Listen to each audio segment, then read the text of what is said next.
Fast food chain KFC के लोगों में दिखने वाले इन अंकल का नाम कर्नल हार्लैंड सैंडर्स है। अपनी पूरी जिंदगी इन्होंने मजदूरी करके गुजारी, लेकिन पूरे 65 सालों के बाद आखिर ऐसा क्या हुआ जिसने इनकी किस्मत ही बदल डाली। कामयाबी के इस सफर में इन्होंने किन किन मुश्किलात का सामना किया और आखिर में इनकी अपनी ही कंपनी KFC कॉरपोरेशन ने इन पर कोर्ट केस क्यों किया था। ज़ेम टीवी की वीडियोस में एक बार फिर से खुशामदीद। नाजरीन, हार्लैंड सैंडर्स 9 सितंबर 1890 को इंडियाना के शहर हेनरीविल के करीब एक छोटे से फार्म पर पैदा हुए। इनकी जिंदगी की सबसे पहली मुश्किल इनको सिर्फ 6 साल की एज में ही फेस करना पड़ी और वो मुश्किल थी इनके वालिद का इंतकाल। क्योंकि ये अपने भाइयों में सबसे बड़े थे और इनकी माँ को पैसे कमाने के लिए सारा दिन घर से बाहर रहना पड़ता था। इसी वजह से हार्लैंड पर इतनी छोटी सी उम्र में ही अपने छोटे भाइयों को पालने की जिम्मेदारी आ चुकी थी और सिर्फ 7 साल की उम्र में ही ये ब्रेड और वेजिटेबल्स पकाने के मास्टर हो चुके थे। लेकिन जब इनकी माँ की सैलरी से गुजारा बहुत मुश्किल हो गया तो हार्लैंड ने 10 साल की उम्र में एक फार्म पर जानवरों को चारा डालने की जॉब शुरू कर दी। हार्लैंड की ये अपनी जिंदगी की पहली जॉब थी और इतनी कम उम्र की वजह से उसका दिल काम पर नहीं लगता था। इसी वजह से उसको इस नौकरी से निकाल दिया गया। जब हार्लैंड 12 साल का हुआ तो उसकी माँ ने दूसरी शादी कर ली और यहाँ से आगाज हुआ एक और मुश्किल का। हार्लैंड के स्टेप फादर को बच्चों का उनके साथ रहना बिल्कुल भी पसंद नहीं था, जिसकी वजह से आए दिन घर में झगड़े होते रहते। आखिर वो दिन आ ही गया जब हार्लैंड को अपनी माँ से दूर कर दिया गया। वो अपने छोटे भाइयों के साथ एक रिश्तेदार के पास रहने लगा। हार्लैंड ने अपने भाइयों को पालने के लिए एक बार फिर से फार्म पर नौकरी शुरू कर दी। सुबह 6 बजे वो फार्म पर जानवरों को चारा डालता, उसके बाद तैयार होकर स्कूल जाता और शाम के वक्त मकई छीलने की जॉब करता था। इस वक्त हार्लैंड सिर्फ 13 सालों का ही था जब वो इंतहाई टाइट शेड्यूल में इतने सारे काम अकेला करता था। लेकिन उसी दौरान हार्लैंड पर एक और पहाड़ टूट पड़ा। जी हाँ, क्योंकि वो सही से पढ़ाई नहीं कर पा रहा था, इसी वजह से उसको स्कूल से निकाल दिया गया। एक इंटरव्यू में कर्नल हार्लैंड ने बताया था कि असल में उनको अलजेब्रा समझ नहीं आती थी। अगले 2 सालों तक हार्लैंड ने फार्म पर नौकरी जारी रखी, लेकिन क्योंकि अब खर्चे पूरे करना बहुत मुश्किल हो चुका था, इसी वजह से हार्लैंड ने US आर्मी में जाना चाहा। इस वक्त इसकी उम्र सिर्फ 16 साल थी, जबकि आर्मी में जाने के लिए ज्यादा एज होना जरूरी थी। हार्लैंड ने कागजों में झूठी एज दिखाई और आर्मी में सोल्जर भर्ती हो गया। आखिरकार कई सालों के बाद उसको अभी सुकून मिला ही था कि एक और मुसीबत आ खड़ी हुई। आर्मी में रहने के 1 ही साल के बाद जब उनको इसकी असली एज का पता चला तो उसको आर्मी से भी निकाल दिया गया। आर्मी से निकलने के बाद हार्लैंड 17 सालों का था और आगे के पूरे 23 सालों तक हार्लैंड की जिंदगी में बहुत अप्स एंड डाउन्स आए। इसी पीरियड के दौरान इसकी शादी भी हुई और इसी पीरियड में कोई जॉब ऐसी नहीं थी जो हार्लैंड ने छोड़ी हो। कभी उसको स्ट्रीट कार कंडक्टर के रूप में देखा जाता तो कभी उसको रेल रोड फायरमैन की नौकरी करनी पड़ती। Insurance salesman, lawyer, steam boat operator और हत्ता के उसने टायर बेचने का काम भी किया। कहीं वो खुद जॉब छोड़ देता तो कहीं से उसको निकाल दिया जाता था। आखिरकार एक दिन उसकी वाइफ जोसेफिन भी उसको अकेला छोड़ गई, क्योंकि अब वो भी हार्लैंड के कैरियर से तंग आ चुकी थी। 34 इयर्स की एज यानी 1924 में हार्लैंड की मुलाकात केंटकी ऑयल कंपनी के जनरल मैनेजर से हुई। उसने हार्लैंड को एक गैस स्टेशन चलाने की ऑफर दी। अपने हालात की वजह से हार्लैंड ने ये ऑफर फौरन कबूल कर ली। शुरू के दिनों में गैस स्टेशन की सेल बहुत डाउन हुआ करती थी, लेकिन फिर हार्लैंड ने वहां आने वाले कस्टमर्स की खूब आओ भगत शुरू कर दी। कस्टमर्स की इस एक्स्ट्रा केयर की वजह से देखते ही देखते गैस स्टेशन की सेल 3 टाइम्स बढ़ गई और एक बार फिर से हार्लैंड को अपनी जिंदगी में खुशियां दिखना शुरू हो गई। खुशियों के दिन अभी शुरू ही हुए थे कि एक बार फिर से किस्मत ने उसका साथ छोड़ दिया। जी हाँ, अमेरिका समेत पूरी दुनिया को इकोनॉमिक डिप्रेशन ने घेर लिया, जिसकी वजह से हार्लैंड के गैस स्टेशन की सेल इतनी ज्यादा कम हो गई कि उसको गुजारा करना मुश्किल हो गया। केंटकी ऑयल कंपनी ने हार्लैंड से गैस स्टेशन वापस ले लिया और यूं एक बार फिर से हार्लैंड अपनी जॉब से हाथ धो बैठा।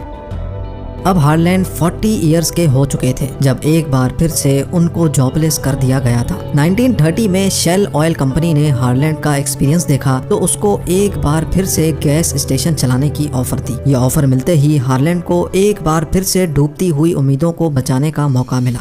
इसी वजह से उन्होंने फौरन ये ऑफर कबूल कर ली। गैस स्टेशन का चार्ज संभालते ही हार्लैंड ने सेल्स बढ़ाने के लिए दोबारा कस्टमर केयर शुरू कर दी। क्योंकि ये स्टेशन एक हाईवे पर मौजूद था, इसी वजह से वहाँ आने वाले मुसाफिरों को हार्लैंड प्राइवेट तौर पे मुख्तलिफ चीजें पका कर खिलाता था। इस वक्त इसने अपने रूम में सिर्फ एक डाइनिंग टेबल रखी थी जिस पर 6 लोग बैठकर खा सकते थे। पहले तो कस्टमर्स उसकी बनी हुई हॉट कुकीज, कंट्री हैम और स्ट्रिंग बीन्स बहुत पसंद करते थे, लेकिन बाद में उसके मेन्यू में फ्राइड चिकन भी ऐड हो गई। देखते ही देखते उसकी फ्राइड चिकन इतनी फेमस हो गई कि अब उसने गैस स्टेशन के साथ ही एक पूरा रेस्टोरेंट खोल लिया जिसमें 142 लोगों के खाने की जगह मौजूद थी और इस रेस्टोरेंट को Harland Sanders court and cafe का नाम दिया गया।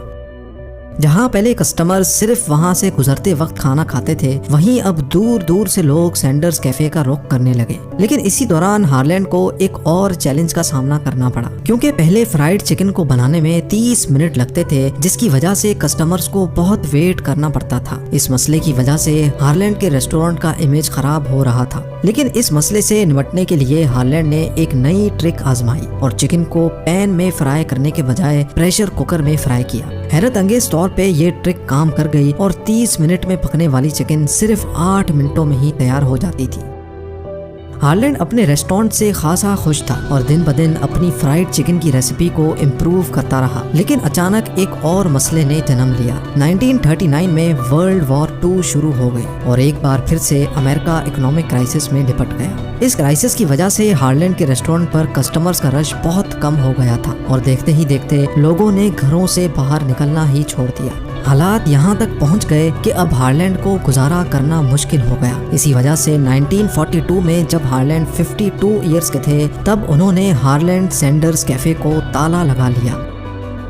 1945 में जब वर्ल्ड वॉर 2 खत्म हुई तो हार्लैंड ने एक बार फिर से रेस्टोरेंट खोलने का इरादा किया, क्योंकि अब वो इतना काम अकेले नहीं कर सकते थे और ना ही उनके पास रेस्टोरेंट खोलने के पैसे थे। इसी वजह से हार्लैंड ने अपने दोस्त के साथ मिलकर केंटकी के शहर जॉर्ज टाउन के हाईवे पर एक बार फिर से रेस्टोरेंट खोला। हार्लैंड ने इस रेस्टोरेंट से इतनी ज्यादा तरक्की कर ली कि 1949 में केंटकी के गवर्नर ने उनको कर्नल के एजाज से नवाजा और यही वो दिन था जिसके बाद हार्लैंड को कर्नल हार्लैंड सैंडर्स कहा जाने लगा। जिस दोस्त के साथ मिलकर उन्होंने ये रेस्टोरेंट खोला था, उसके साथ बात नहीं बनी तो कर्नल हार्लैंड ने उसको पैसे देकर पूरा रेस्टोरेंट अपने नाम कर लिया। दिन गुजरते गए और कर्नल हार्लैंड की फ्राइड चिकन फेमस होती चली गई।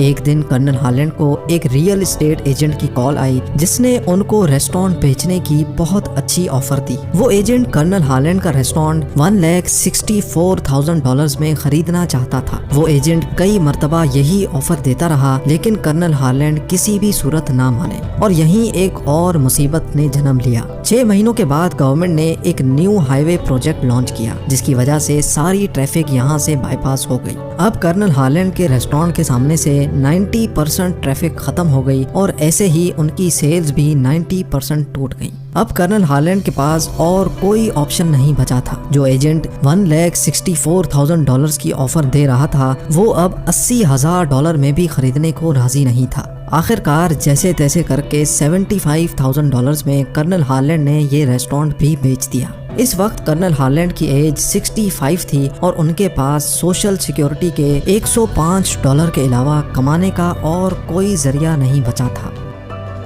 जिंदगी में कई बार नाकामियां देखने के बाद 65 इयर्स की एज में कर्नल हार्लैंड को आइडिया आया कि क्यों ना अपनी फ्राइड चिकन रेसिपी को फ्रेंचाइज किया जाए, जिसके लिए उन्होंने अपनी रेसिपी को केंटकी फ्राइड चिकन के नाम से रजिस्टर करवाया। वो अपनी दूसरी बीवी क्लॉडिया के साथ मिलकर अपनी कार में एक कुकर और चिकन के साथ अमेरिका के मुख्तलिफ रेस्टोरेंट्स विजिट करते। वहाँ उनको अपनी चिकन पकाकर खिलाते। अगर रेस्टोरेंट के मालिक को उनकी चिकन पसंद आती तो वो हाथों हाथ उनसे राइट्स खरीद लेता था। हर एक चिकन पर कर्नल हार्लैंड को 4 सेंट्स दिए जाते थे। कर्नल हार्लैंड अपनी गाड़ी में घूमते गए और अपनी रेसिपी का नेटवर्क बढ़ाते चले गए। कर्नल हार्लैंड ने अपने इंटरव्यू में बताया कि कई बार उनको रातें भी अपनी गाड़ी में ही गुजारनी पड़ती थी।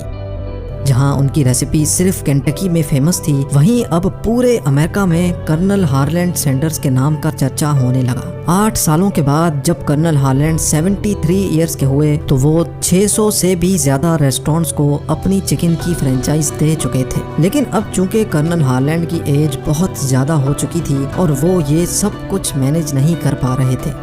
इसी वजह से 1964 में कर्नल हार्लैंड ने KFC कॉरपोरेशन केंटकी के एक बिजनेसमैन को $16.5 मिलियन में सेल कर दी, जो तकरीबन 1 अरब 24 करोड़ रुपए बनते हैं। लेकिन उस डील में ये तय पाया कि KFC के लोगों में हमेशा कर्नल हार्लैंड सैंडर्स की तस्वीर ही रहेगी और कर्नल हार्लैंड ही KFC की तरफ से टीवी इंटरव्यूज पे जाएंगे। यानी KFC चलाएगा कोई और, लेकिन उसका फेस कर्नल हार्लैंड सैंडर्स ही रहेगा, जिसके लिए कर्नल हार्लैंड को KFC की तरफ से $6,250 की सैलरी पे रखा गया। नाजरीन, आपको ये भी बताते चलें कि जिस कंपनी ने KFC को कर्नल हार्लैंड से खरीदा था, बाद में उन्होंने रेसिपी को चेंज भी किया, जिस पर कर्नल हार्लैंड ने कंपनी को कोर्ट में सू कर दिया था। कर्नल हार्लैंड का मानना था कि जो रेसिपी मैंने बनाई ही नहीं है उस पर मेरी फोटो लगाकर क्यों बेचा जा रहा है। इसी मसले को लेकर कर्नल हार्लैंड ने गुस्से में आकर अपनी बीवी क्लॉडिया सैंडर्स के नाम से शेल्बीविल में एक रेस्टोरेंट खोला, जहाँ पर ओरिजिनल KFC चिकन का मेन्यू रखा गया।